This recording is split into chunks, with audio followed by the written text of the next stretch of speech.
Our first official freeway. Speak for yourself. This is where it's going early. Mate, you walk straight into that one. Yeah. Well, let's go upstairs and just walk straight into a double entendre. I'll officially like to welcome Glenn To the menage a trois. and Grant. Yo. Grant Lofty Lofts. I think Yeah, whose idea was this? Either yours or Grant's? I think it might have been mine. Yeah, Grant. you thought it'd be a good idea to try a three-way, Just Grant was dreaming of the lofty heights. as Grant, as someone just put it, it's it's like an up late. It's like Yeah, it is. after dark. After post Baby, when the lights go out. post chat. No, welcome. I appreciate you coming up. You're welcome, man. Yeah. Happy to be back on the second episode. Yeah, I think mine? your first one was a bit of a hit. Mm. So I think we'll Your organise words, not mine. we'll organise another one-on-one. I think later on. But yeah, what's been happening? We'll start with Lofty.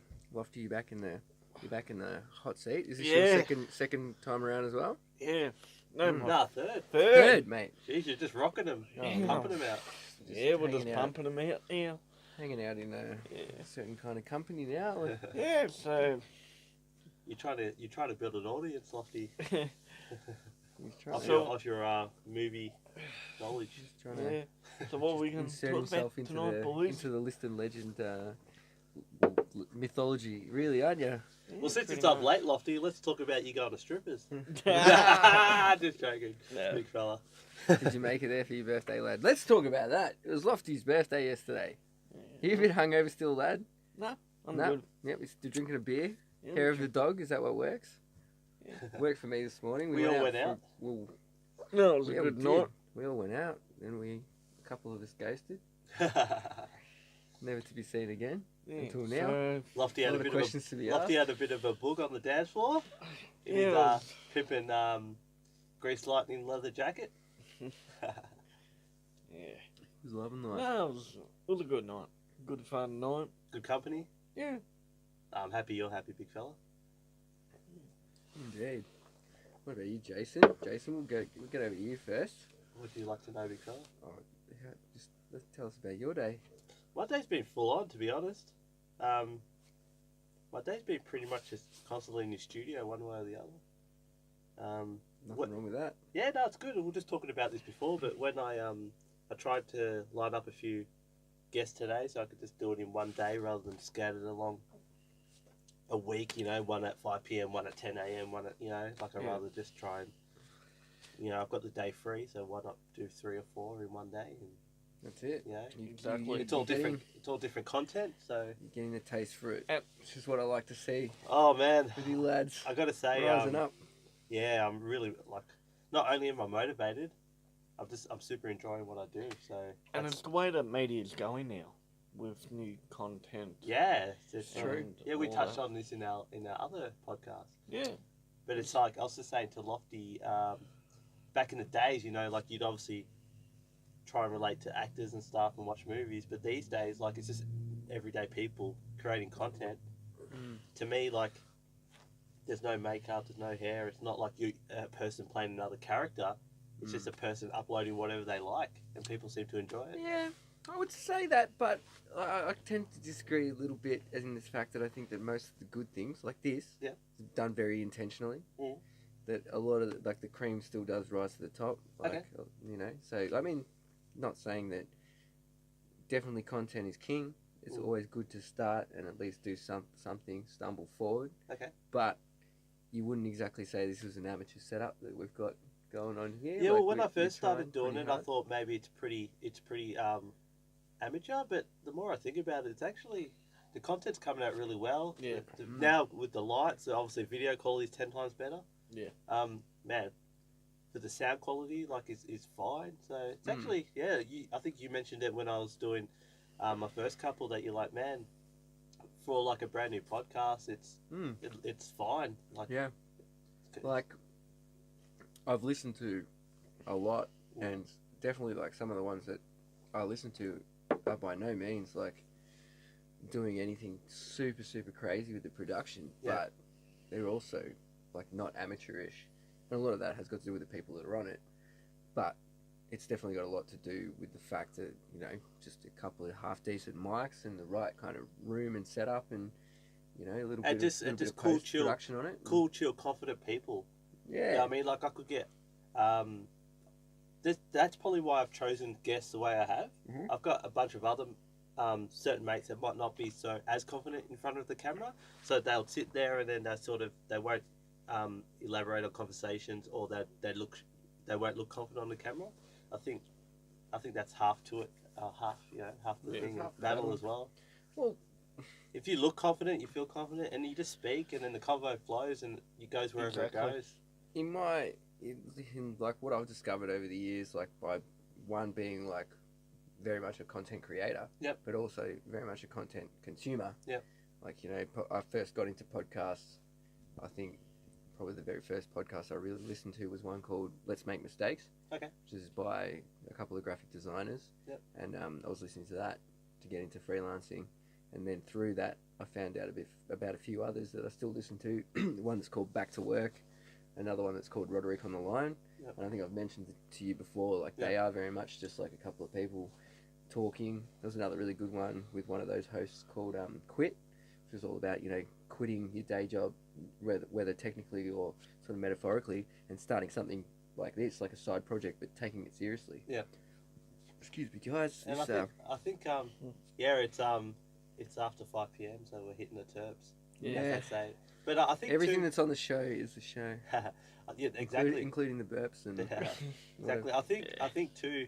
This is my view, whether people agree or not. But I think my vision is, if I'm doing something like this, I want to stay true to my character, and the more natural I think it comes across, the more people connect with it. Well, definitely. I think that's part of like what I really like about a lot of the podcasts I listen to is like you know, some of the episodes they go off on crazy tangents and talk about things that I might not necessarily think that I'd be interested in listening to at all. Yeah, yeah.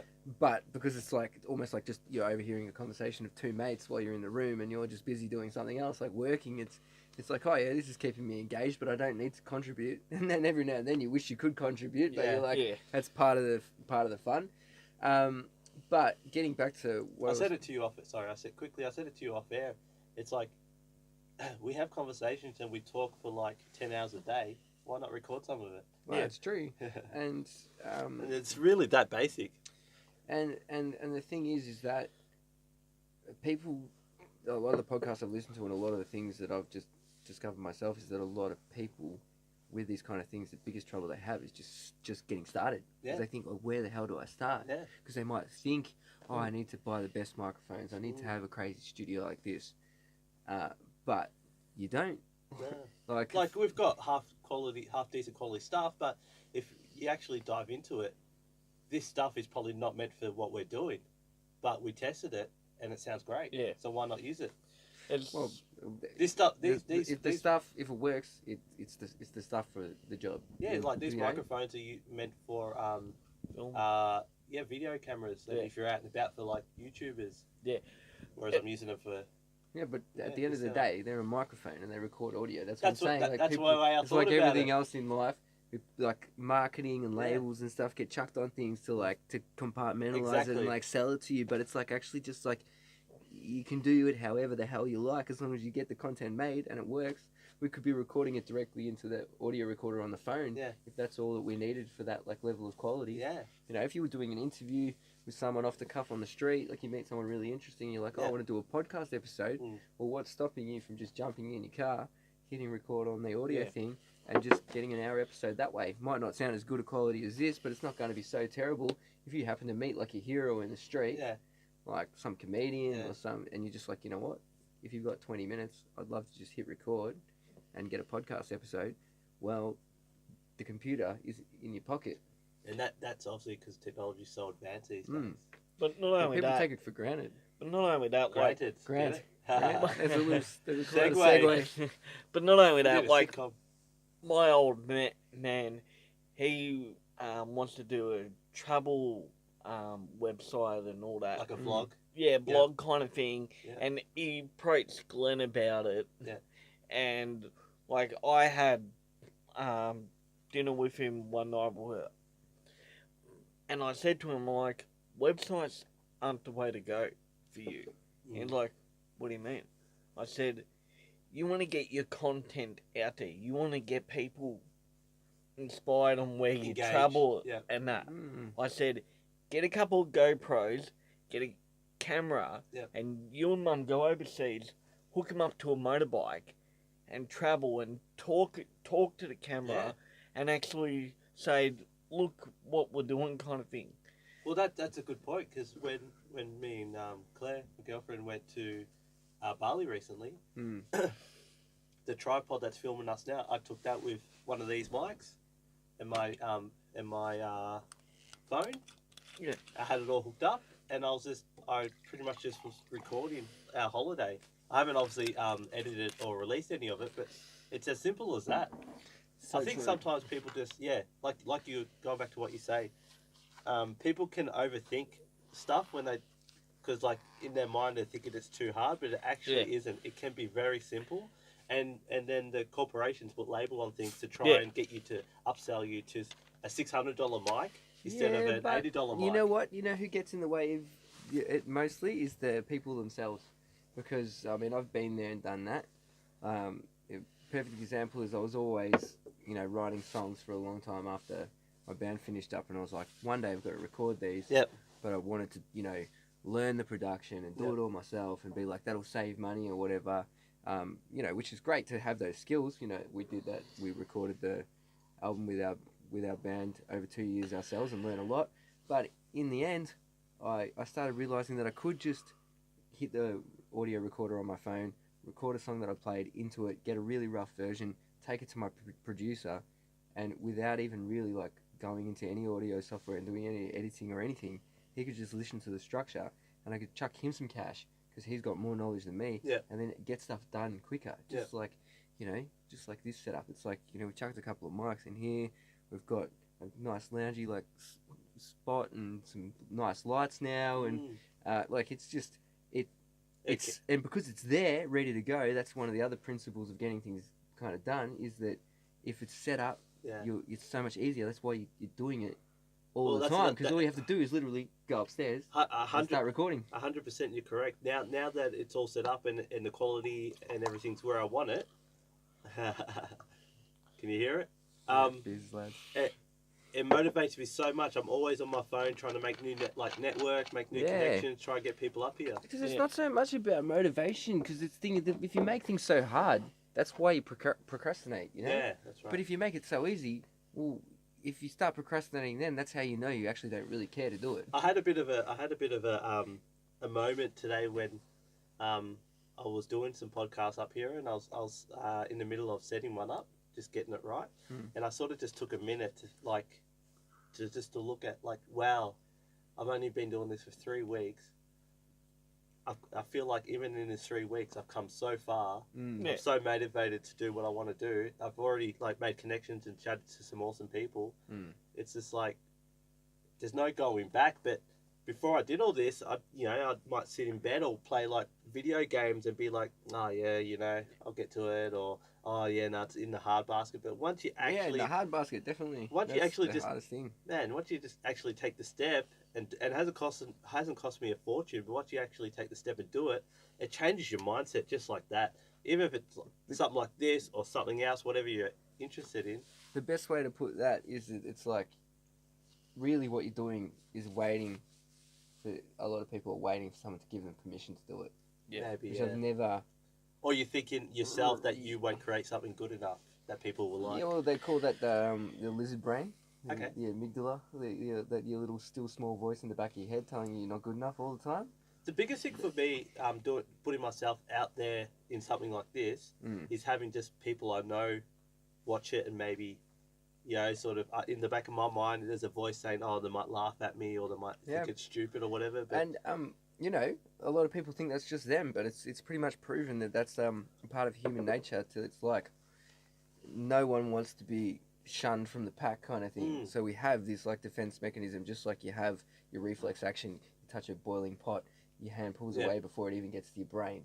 Then that sort of system is constantly working as well, being like, if I do something stupid and silly, and like everyone around me just doesn't see the worth in it, well, that you've actually tried, your brain's actually trying to do a good thing. It's like, say, like, well, you know, just make sure you do things right. But sometimes it spills over into like silly things that doesn't matter at all. Like if you fuck a podcast up, well, nothing's gonna die. I've got to say, when I first started doing this, because I was still learning, there'll be, my camera would shut off and I wouldn't know, and I'd be half an hour over time and I'd lose half an hour. Or I even filmed one with co-host Logan, and it had no audio. I didn't know till the end. So there's always going to be hiccups, but it's just, you just got to keep pushing forward. Do you remember what the name of the first podcast I listened to was called? No. No, we'll call this a throwback, but we'll throw back to the start of the episode already. Yeah, we're however many minutes in. It was called Let's Make Mistakes. Yeah, that's right. So it's... I promised you one, Grant. It's not about... Oh, I'll have one later, bro. Oh, come on, big fella. Don't worry. I'll have one. You're weak, mate. You're sipping on your bloody 1%ers. How dare you? He's broken the But, rule of like the new coffee table with like the alcohol table attitude. We were about to start, and Glenn ran up and put a coffee table in here, make it more professional. like the podcast that I've been listening to and that. Yep. Like, and I've said a few of them. Yep. Like I started with like I was home at one night. I'm like, I wonder if there's a movie talk pod or video cast on YouTube. Yep. Movie talk popped up. I'm like, what the hell's this? Yep. And then I looked, and I'm like, oh, this is really great. This is my kind of thing. This is kind of like the project in a way. How dare you compare us to the project? But it's movies. That commercialized. Yeah, but I'm just saying it's movies. Yeah, I know what you mean. And then. But if anyone from the project wants to come on, and then I showed him, and then I got on to Smo's Notes. Yeah. So. See, Grant's talking the talk, but the motherfucker hasn't even subscribed. Yeah, mate, what are you doing? So basically, hey, you're barred from talking until you hit that button. You're not even part of the team. You're not even. Look, you're wearing a Tyrion Dawn jumper, so you get away with supporting. That's a throwback. That is some throwback. So That is some faded jumper. yeah, Shout out to Donald Lim, a graphic designer I used to work with. He designed this hoodie. Yeah. Here's only one of them for you, Mauritian Hey. baby. Mise en place, which is a concept of like in a professional kitchen, the preparation of dishes and ingredients before the beginning of a service. Yeah. So like before they would cook in like a kitchen, they would have everything laid out, in bowls or whatever in order, and like so that when they go to cook, it's like I need to grab the beans, I need to grab the meat, I need to grab this, I need to grab this utensil, and it's all in its right place, kind of thing. Yeah. Which is kind of like what we're trying to do in this room, in this podcast, and what I'm trying to get happening in the whole house. Yeah. It's like every spot has a purpose and a reason for being there, so that like if anyone wants to just record music or record a podcast or do a live performance practice together or just go out and shoot hoops or you work on your cars, it's like that's particular spot is for that. And it makes it so easy to do it because like sometimes it sounds silly, but it can be as simple as you might want to go down into the lounge room and just like sit down and play guitar down there, but then if there's mess in there, you just be like, oh, and you just wander off. And you don't even really make a conscious decision that you're like, oh, I'm not going to do that anymore. You just did it because you're like, oh, it's too messy in there. But it's like you could just move the stuff, but that's where resistance comes from. Because the resistance, like every little extra obstacle towards just doing the thing straight away will push you back into procrastination. And like being the sort of creative content creator my whole life, like working jobs like that and also doing like hobbies like that, I just very, very quickly realized at a young age that it's like, not everything has to be perfect, but if not everything is kind of like where it's meant to be, at least in your head. Like even with when I was younger, my room used to be messy as I felt, but I knew where everything was myself. So if I was like, I need to draw now, I could dig under a whole pile of crap and get out a whole bunch of pencils, or like I knew where my guitar was to just pick it up and play it, and all that kind of thing. But sometimes when that's being mixed in with a whole bunch of different people, it's like everyone's got a different idea of where their stuff should go, but because it's too hard basket to do it, it just ends up anywhere. Yep. And then that prevents people from doing like kind of getting stuff done as quickly or efficiently. What about your room, Grant? Yeah. What's in your room, big fella? I'd imagine a lot of socks. A lot of Have you dusted any time in the last 20 years? A lot of movie stuff in there. Undo. And Glenn will tell you a lot of movie stuff. I don't know, I can't see any, lot see of- any of it anymore. A lot of movie, a lot of movie memorabilia and all that. Yeah. Yeah. Mm. So like I've got a Couple odd humongous, socks as well. Sorry. like I've got a humongous James Bond collection, which is about 3 levels, blocks up. Oh, cool. So the kid's he's got a bunk bed, Mm. but it's just the top bunk. Yeah. And under that, you got your TV, Yeah. your Blu-ray player, And then under that, and you got I've some got DVDs, and then off the to side. DVDs, and then on the side Blu-rays, and then down the back I've got DVDs and It's Like all I hear little is just all spots. movies. yeah, pretty alright, yeah. So, as my mum would say, I'm like a video easy. much. Kind of. Yeah, and look where they've gone. Yeah. That's what that man. How did video stores not think to get with the times? Well, And this is go the funny. online. This is the funny. The funny thing is about everything. Like I could name you another 50 Yeah. industries where people just don't like change, and they're stubborn Yeah. traditionally, 'Cause and that's it. Like people and industries get in their own way. Like the music industry's done the same thing. Like the music Yeah. industry is about to be blown wide open, where independent people like me are literally, if they're smart enough, going to be able to do whatever the hell they want, and they're not going to need any middlemen. And they've just been holding on to it. And look, how long ago?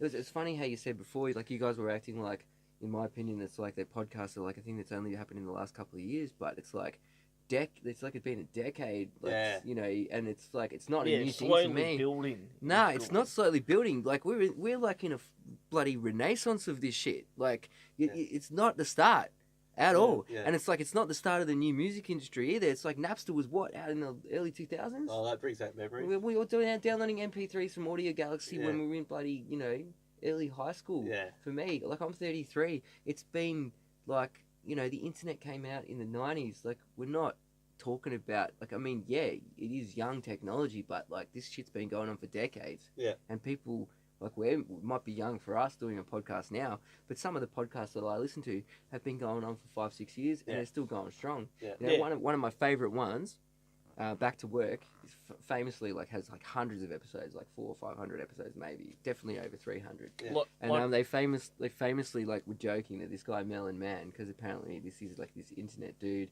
He used to do like that phone guy, and he'd like get random objects like shoes and pretend to be like some like dick on a Bluetooth, being like, hey, yeah. Can we get those, like, you know, like those fourth quarter reports, like, yeah, we really need to boil the ocean this quarter, like, and just like saying like nonsense stuff, and people found it really funny.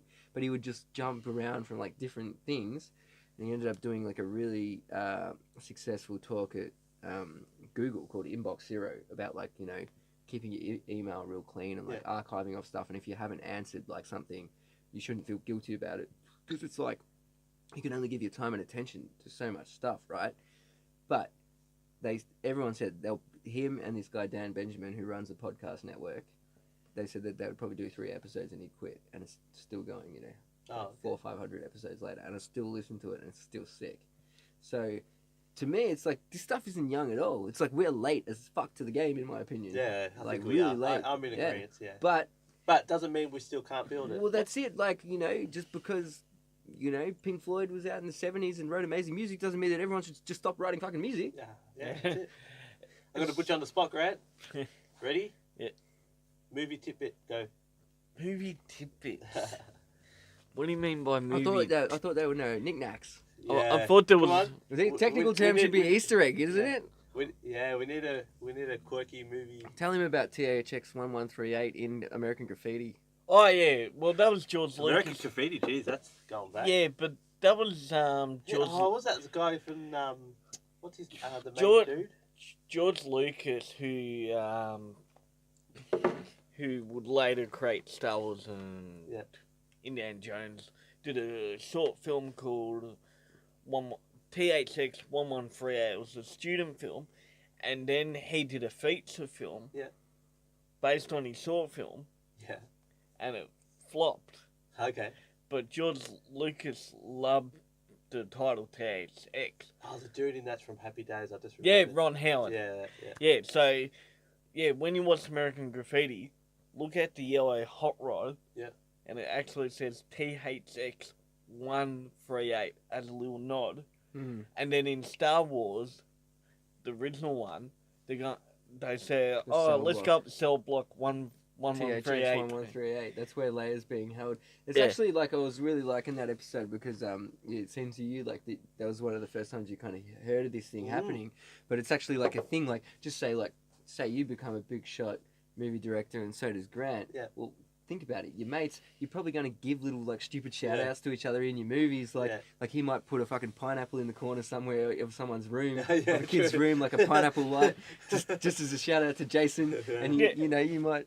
Well, you might hang a Tyrion Dawn hoodie, or put a Tyrion Dawn hoodie on someone, just for fun. Yeah. And directors do this all the time. That must just have the biggest in-joke laugh. Look at American Graffiti. There's a scene where a cop car back axle gets ripped out. Yeah, I remember that. Yep. Yeah. If you look on the movie... Also happens in one of the Porkies. Yeah. But if you have a look at the cinema behind when the cop car gets pulled, I think the title of the film is actually Francis Ford Coppola's one of his early films. Okay. And because Francis Ford Coppola produced the film, George Lucas threw that in as a little in-joke. Okay. And the same with E.T. He's on the roll now.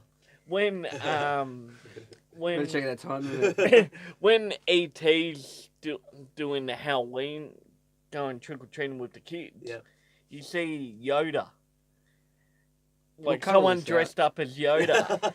You'll go in the bonus features of the DVD. And like someone's dressed up as Yoda and E.T. starts looking at Yoda like, I think I know you kind of thing. Yeah. And then George Lucas put it in Phantom Menace, put E.T. in Phantom Menace. We'll put this in the 25th anniversary edition when we CGI in a whole bunch of like, weird aliens into this podcast and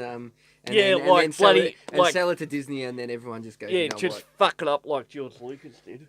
Hey, fire nice, up. fire up. Have a Kraken, son. Have a Kraken with Grant Lofts. Let's get it. It's like, you know what really grinds my gears? Fucking directors fucking up movies and then selling a $1 billion franchise and then fucking it up even more. He's furious. How do we know Grant himself hasn't tricked people and put something in this studio just as a little nod to something? Hey? I have. He has. He's done it. Tyrion Dawn, man. Well, you know what? Speaking of this, we should talk about the fact that Grant, being a little young aspiring filmmaker, always dreaming of writing a Hollywood script or something, we actually wrote a song about it. Oh, yeah, there we go. So, how'd that come about? How did it come about, Grant? What happened? You and I were drinking, like we usually do. Given the creative juices were flowing. Well, I don't drink. What are you talking about? I've been clean for decades. Like when stays up late. Like when Glenn. We are supporters of alcohol beverages. When Glenn used to live with his mum and dad, I would come up, and this when. Bro, we didn't ask for the Big Bang. We're talking about the song. No, I'm just explaining how. Life story. Yeah. Like, and Glenn, Glenn would write, Glenn would write songs, and him and I would be drinking, and he would ask me my input, and I'll give him input, and that's how it kind of would have evolved in a way. And like last week, once again, we were both drinking. Glenn's like, I want to write a song, and once again, I've chucked my input into it. Yep. He's chucked his input in. I could see your input in the song. It's quite clear. So, yeah. Quite cool. So the song's completed? It's all actually done? Because I think you sung it to me the other day. Yeah, I did a little performance. It actually flows really well. It's really catchy. So Well done to the both of you. Thank you. Well, Is this the start of many, Grant? Starting your This could be. songwriting career with Glenn? well, you might hope so. Like one thing that I trying to teach people like Grant is like if you want to do that kind of thing, you kind of just have to find a way to do it. It's about manifesting it. Like for example, one of the things that I really want to do is just be a really prolific songwriter. You know, write songs for myself, but also collaborate with a lot of people, and just get to a point where I've not just written thousands of kind of filler songs, but written like thousands of really interesting songs with different people, and maybe had a couple of hits, and maybe helped a few artists like develop and everything. And the same thing, like sort of taking my own advice, like especially after our podcast where I was talking about a lot of them, like my kind of policies or kind of processes for getting stuff done and how I do it, and just sort of saying to myself, well, yeah, I sort of need to ramp it up a bit. It's like I can songwrite with anyone really. It's like Grant's got stories and may not necessarily like have the tool sets, or like I said, maybe isn't just sitting down and like writing it out because he's maybe thinking like, oh, I want to write a big movie script. Yeah, it just gives you a different perspective. Yeah, but I just say, all right, so Grant, give me a few buzzwords, and like this is how, because I've become pretty efficient with it. Like I said, as you do things over and over and over, you start to realize what works. So, put you on the spot, big fella. Huh? Come on. Well, I might not be able to remember the words, but I can give you a little bit. We got some time. Hint. Show the world. So he. Alright, ladies and gentlemen, welcome to Glenn's Corner. The acoustic Well, sounds. what we'll do is we Glenn don't Cooney necessarily music. play it because I don't know if I'll be able to play it off the cuff. No, of course. But here we have a variation of an E major chord. Yep. Very nice open sounding one. Used in a lot of songs. It might be the start of like a dashboard conventional song or something. Why don't you give us one of your OG tunes?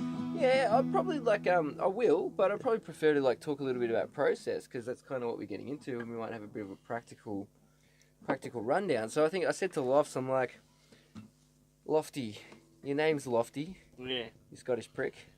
And he loves it when you pronounce his name as Grant, by the way, like Hugh Grant. Yeah, see, he loves it.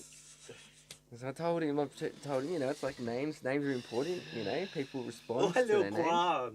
How are you, Grant? How Grant Lofty Lofts. But anyway, Loft is like, he's... I gave him a nickname of Grantosaurus Rex. Grantosaurus Rex, that's the next song.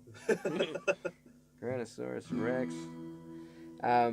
But, it's like, Loft is like, something that's like up a place, high, like he's sleeps like in a attic. bunk bed, like that could be like he's up in that loft, or like an attic. Or Sorry, dreaming correct, high. correct.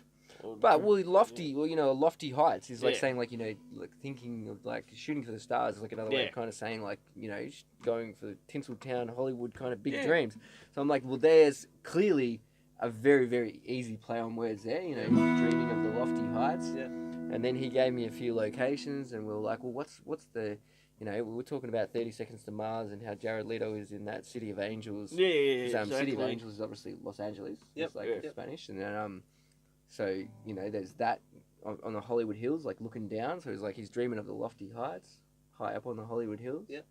And he's always been into filmmaking. So I'm like, next for me, it's like, I've done this so much that you sort of get used to being like understanding your structure. Like I used to write songs and I'd write verses and choruses and then I go, that's sick, and then look at it the next day and go like, that verse shouldn't be in this song, doesn't mean anything, or I kind of wouldn't like it and wouldn't know why. I'm like, it doesn't really fit. But now I kind of get how you can be a lot more efficient with words and just tell the story that you're trying to tell. So it's like, this is about a kid who's in like a little tiny suburb of Melbourne. We're all from a place called Endeavour Hills, which sounds nice. Represent, Shout love your out to the hood. hills. But it's pretty far away from goddamn Hollywood, and Exactly. so we sit around, we watch TV shows like Entourage, and go, oh, this is cool. Yeah. And that's like, man, and the funny thing is like without even really realizing it, that stuff sinks into you. It's like one of the reasons I ended up getting a convertible is like I was never really interested in cars and just thought they were like practical A to B things, and I saw how much fun they were having driving around in one, and then when I did some research into it, I thought, I can get a pretty decent one for like not really that much money. Yeah. Like, you know, Yeah. like if you work hard and save, but you know, you don't have to spend the $120,000 that they are brand new. You just get an old one and look after it. You can have a bit of fun. And That all came from that kind of attitude that we were watching, like these shows about Hollywood and like about a bunch of mates who were like, they played with the toys and they bought the big toys, but their attitude was like, we're from Queens, you know, and all we care about is the us. mateship. And it's like if the toys go away, it's like, who gives a fuck? We'll go back to home with our tail between our legs to our mums, and they'll look after us. Yeah. But they're going for it because they've got nothing to lose. Yeah. So it's like that's the same dream that you know we've always had, and I've obviously had that with music and everything, and you know it's like everyone's you've had your things that you've dreamed to come into fruition, and in a way it's like, you know, it's like, look at you living in a house now, making some podcasts, got some cars that you're working on. It's like, and you know that's how this stuff happens. If you dream it and think it enough, you'll make it happen, and it'll slowly like build. So the song was kind of written around that concept, saying like he's dreaming of the lofty heights, high up on the Hollywood hills. What was the next line? We were talking about. I feel it's very like a new twist on. No, that was the next verse. But firstly was like about. I haven't even heard. Well, anyway, something about like, you know, he wants to be like the directors that inspired him before that, and then it goes into like wanting to write modern twists because there's a lot of remakes and sequels now that are kind of rubbish, or like you know, we were talking today over breakfast about the Han Solo film, about how it kind of got cranked out too quickly and things like that. Like they're sort of forgetting about timing and everything, you know. Yeah. Well, there's a nuance to it, you know. It's like if you put out a Star Wars movie every 3 months, like no one cares anymore because but it's like spam. It's like spam email by that time. I was gonna say, you remember like growing up, and then like school holidays comes around, and your family members are taking you to movies. Yeah. So you wouldn't go to movies all the time, and when you do go, it was like a big thing. Yeah. But then the movie you're seeing would be like something that just come out that obviously for school holidays, but it's not, like you said, it's not coming out every 3 months. It's just like. And you'd be so excited, like to sort of, like I can remember, and they don't do this anymore, but like I saw Back to the Future Part 3 in cinema. Yep. And like you're sitting down in the cinema, you're about to watch the movie. You put your hand under the seat, and there'll be a poster for you. Oh, okay. They don't do that anymore. Yeah. And you got a poster. That's like with everything in the world these days. It's all money making and less. But like I was telling like people at work about that, and they're like, I can't remember that. Or some people will be like, I never remember that. I never. Yeah, I never remember that. Yeah. And if it was a thing, I never knew about it. Yeah. I could have had a Batman Returns poster. Oh, you probably could. Could have. Like, I had this poster and I took it to school. Yeah. And it got destroyed. I reckon if I had kept that, didn't take it to school, saved it, put it in a frame, that poster would be worth like $1 million today. You're dreaming of the lofty heights. I think you might be exaggerating. No, but I'm being serious. Only if it had your signature on it. No, because a lot of movie merchandise. Get his signature. Grad's hitting the big time. Like a lot of movie merchandise, if you keep it in its product and you don't open it, it can be worth a lot of money. Yeah, but I don't know about like it would be worth money, but not $1 million. Bro. Yeah. $1 million kind of things are like one-offs. Yeah, like just crazy rare shit. Like you've gotten a rare item for like Da Vinci or something like that, you know. You like Vegemite on toast looked like Jesus. Like sell it on eBay. Or my watch. Anyway, do you want to? I'll give you a chorus or something. I was gonna say, do you want to play us out? Wait, what are you gonna play? Slowly wrap it up. Maybe you can play us out. So on this podcast, we're going to show you how to tune a guitar. Or we're going to show you how not to do it. Ladies and gentlemen, please pay attention. I'll give you a chorus of Grant's song.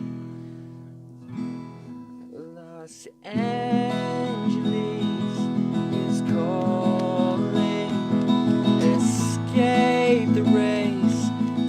to begin. He'll take his entourage with him until the money bags come rolling in. The least he can be his dream again and again. His dream is still And alive. I can't, like, Again and again. that's awesome for something like that. You only collaborated, like, what, 3-4 days ago? Or last weekend, or whatever it was. Yeah, well, it's actually one thing I will say is like if you actually go back and look over my lyrics, you will literally see like Ideas that we put in. they're not ideas. They're like literally like they're almost like promises, like wishes, like saying like do this, Yeah. and a lot of it's come true in Yeah. a way. You know what I Yeah. mean? Like I had a song with Tyrion Dine called "From Reveries to Legacies," which is all about wanting to be an animator, and Let's get you this. We'll just do a time check, guys. do a time check, sound check.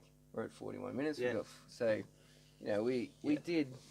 It was all about wanting to be a Disney animator and like kind of doing that, and like dreaming big, like. But there was a bit of a setback when I was first thinking about studying. I really actually wanted to go to a school called California, Cal Arts. Yeah. And they had like an animation course that was originally designed by Walt Disney Studios to create traditional hand-drawn animators for their studios. Okay. But in 2003, when I was finishing high school, Yeah. they were basically saying that the last movie that they made, the last hand-drawn movie that they made was going to be the last one they would ever do. So I was sitting there being like, I want to go overseas, spend like $50,000 Australian a year on a 4-year course, like $200,000 US. It's $200,000 Australian. Yeah. It was like a $25,000 US dollars course. Yeah. And at the time, like the dollar was just absolutely shit house. It was like 50 cents to $1 US. And I was like, well, that's my dream, but I could go do that, and there might not be any work in that industry. Yeah. But, you know, it's like I've gone on and done animation in a different way, and obviously I was writing songs, so I was always like, I want to be a songwriter, and, you know, I'm still doing it. Yeah. So it's like, just got to dream big, dream large, live larger, mate. That's it. Play us out. Play us something out. All right. Thanks for coming on. It's No been worries. it's been a grand old chat. Loftinator, Loftosaurus Rex. We need a nickname for you when the people start following you. You need an Instagram account. It's just lofty people. Grant. Oh.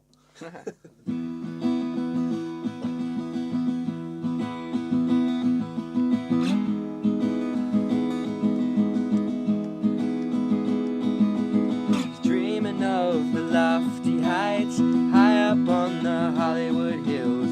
Something, something, something, something. Just one, dun, dun, dun, dun. Just really. And that's how the demo was.